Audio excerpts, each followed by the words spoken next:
How to get back with your ex after a short-term relationship.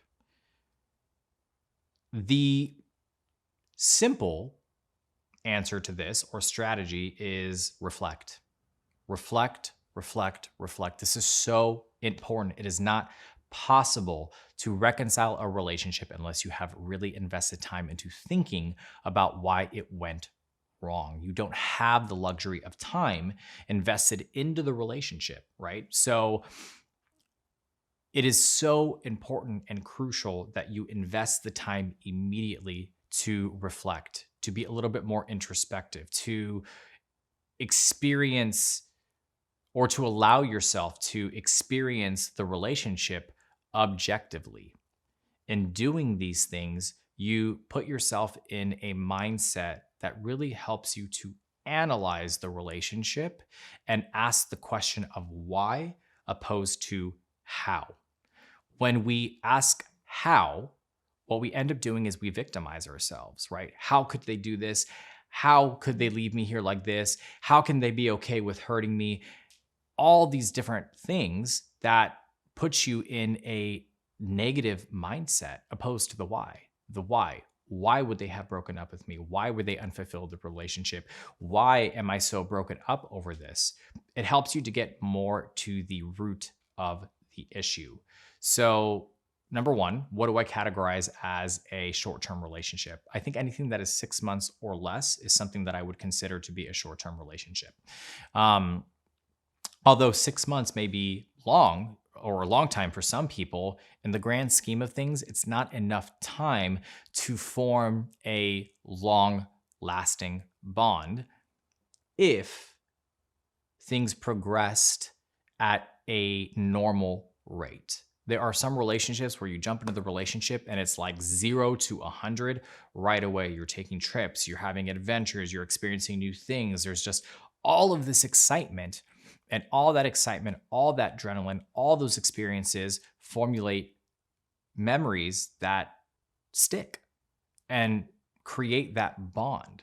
So if your circumstance is one of adrenaline and excitement and adventure and all of those things, some of these things will apply, but there are other strategies and other recommendations that I would probably recommend. So what do you do, right? How do you get back after a short-term relationship? Well, before I jump into that, if you are new to the channel, I wanted to welcome you. Make sure you hit the like and subscribe button. And if you've already been part of the community for quite some time, welcome back. If you don't know who I am, my name is Danny, and I am one of the head coaches here at the With My Ex Again project. And I focus on helping you to achieve your personal goals. So whether it be in your personal life or your romantic life, whatever the case may be, I support you through that process. I challenge your mindset. I challenge your perspective.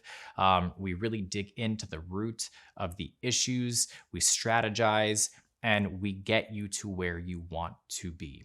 So without further ado, let's jump right into it, right? So number one, it's important that you evaluate the breakup. Depending on the severity of the breakup, that will determine the length of the no contact period. Major hostility may require a longer period to recover and allow resentment to dissipate.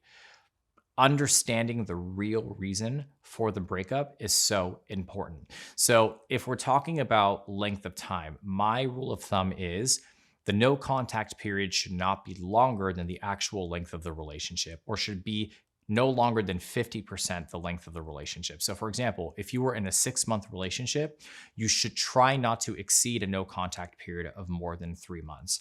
I would even possibly say 2 months, depending on, again, the severity of the breakup and all of those things. But taking time to evaluate the breakup in a no contact period is the first thing that you want to do, and you want to try to do it as quickly as possible. I want to be completely understanding of your situation, and I understand emotions are involved here. I empathize with you. I know how this feels, and you're going to need a few days, maybe even a week, to just cry it out, to let the emotions go, to feel them, and that is okay. If that is what you need, then do it. But at some point, you're going to have to take a step back and reflect on the relationship and understand what went wrong so that you can actually fix it and make things better when the opportunity presents itself again.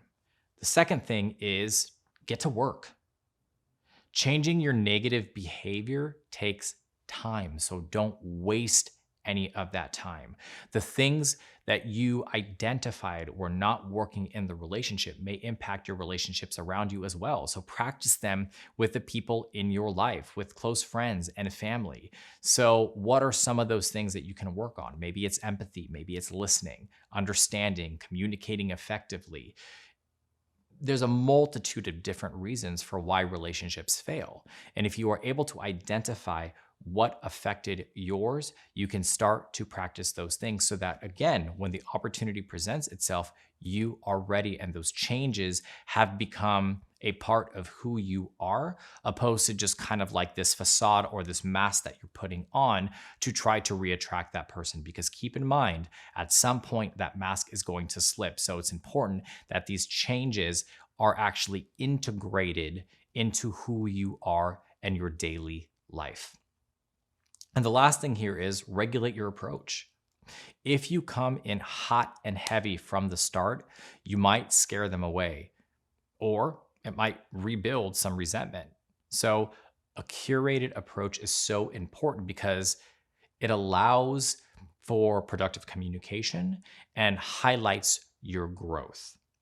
So, if we're really kind of breaking this down and saying, okay, what is the easiest way to approach this in a concise 3-step method? Number one, post breakup, reflect. Take the time, be introspective. Create a list for yourself, right? Things that you know that you did well and things that you know that you can work on, and focus on the things that you can work on.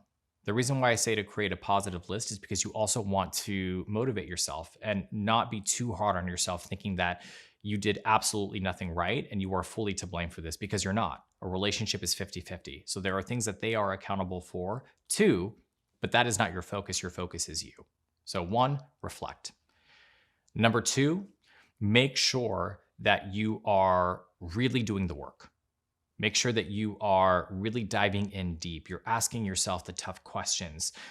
You're making changes to your daily habits and your routines, right? So one is the logical, rational approach, and then the other one is the actual action itself, being congruent with your words and your actions. And the third thing is to regulate your approach. So when the time comes for you to actually open up the lines of communication, being able to regulate your emotions and approach it from a neutral standpoint is going to make all the difference in the world. And if for you, you're saying, okay, how long should my no contact period be? This is how the breakup was. It was very hostile and I don't know how I should approach it. Book a one-on-one coaching session. It is so important to strategize and create a plan that is specific to you, because I've said it time and time again, everybody's situation and circumstance is different. So if you need help, if you need guidance, I will leave a link in the description box down below so that you can book your one-on-one coaching session. If you've experienced this before, if you just have any general questions, if you have any recommendations, please leave those in the comment box down below. I read as many of them as I possibly can, and I try to answer as many as I can. I hope you found this helpful. I hope you try to use some of these recommendations and tools. And again, if you need help, you know where to reach me. My name is Danny. I hope you're staying happy and healthy, and I'll see you guys in the next video.